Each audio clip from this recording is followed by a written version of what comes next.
it's time for another episode of Could I, Should I? Today we're going to have a look at the Lego mini doll and see how far we can break these cute little figures down. Now, if you were a destructive little chaos demon, you probably already know how far you can pull a mini doll apart, but maybe, just maybe, you don't. So let's have a look. So we know we can pull a hair off, we know we can pull the head off, and the torso and the legs. This is probably the recommended amount of pulling a mini doll apart that you should do. However, you can actually rip the arms off a mini doll. So that's what we're gonna do today. Isn't this satisfying? So let's put it back on the legs so it's a bit easier to hold it. And you can pull them out. They pop out of the socket nice and cleanly. And now you've got an arm to put wherever you're done. Well, please, let's get the other one off as well. And I always find it so interesting to see what's happening on the inside as well, how these are all put together. And you can also change out the hinges. I mean, why would you want to do that?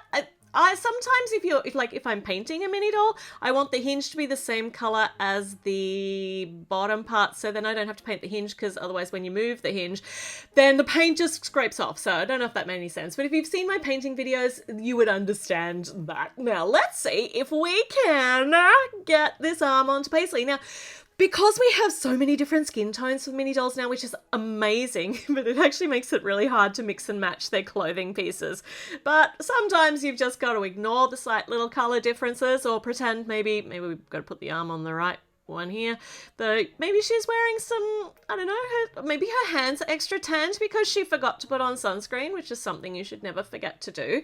Or maybe she's wearing little gloves. But now if you want to put sleeves on, you can change around the arms nice and safely, which I just love. I do have a disclaimer for this though, but we'll talk about that in a moment. But first up, let's rip this hinge off and let's swap this around with Paisley's toe. And now we've got one heck of a Frankenstein of a mini doll.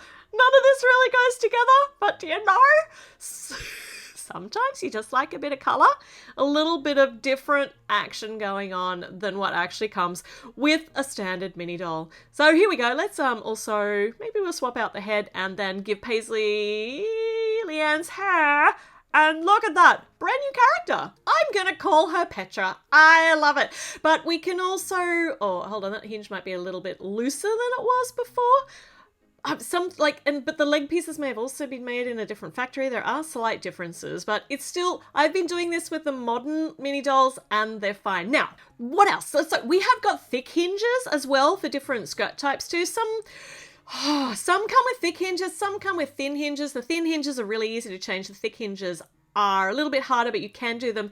However, here is my disclaimer. When you get an older mini doll style, so they have a slightly different, like they all look the same on the outside, but on the inside they're different. So this is one of the original ones. On the inside you can see it's hollow. You can actually see the little plugs for the arms. So this one's a newer one. It's filled in. So yeah, they're making the mini dolls different on the inside.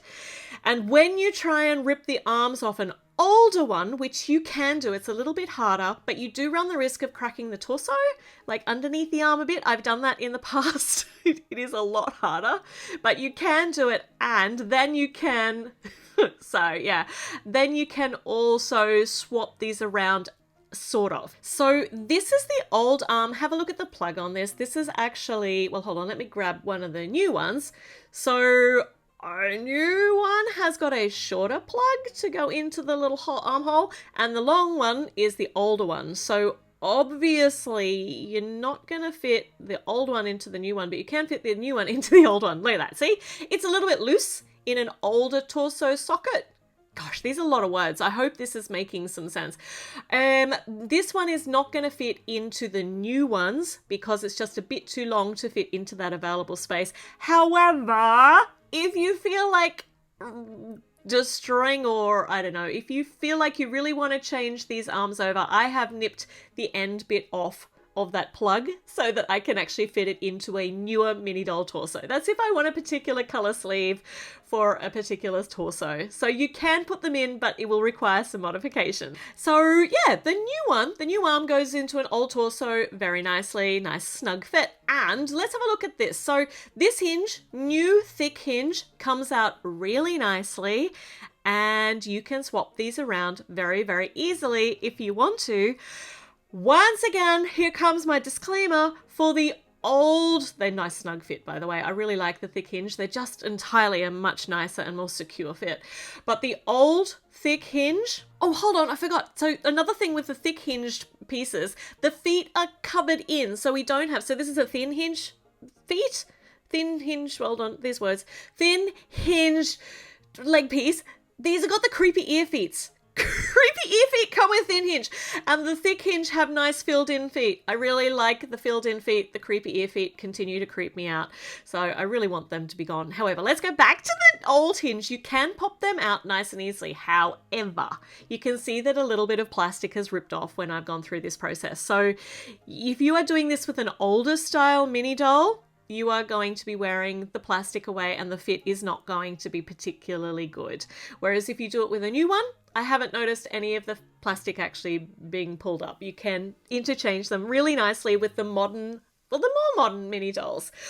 Oh my gosh, was that everything? I think it is.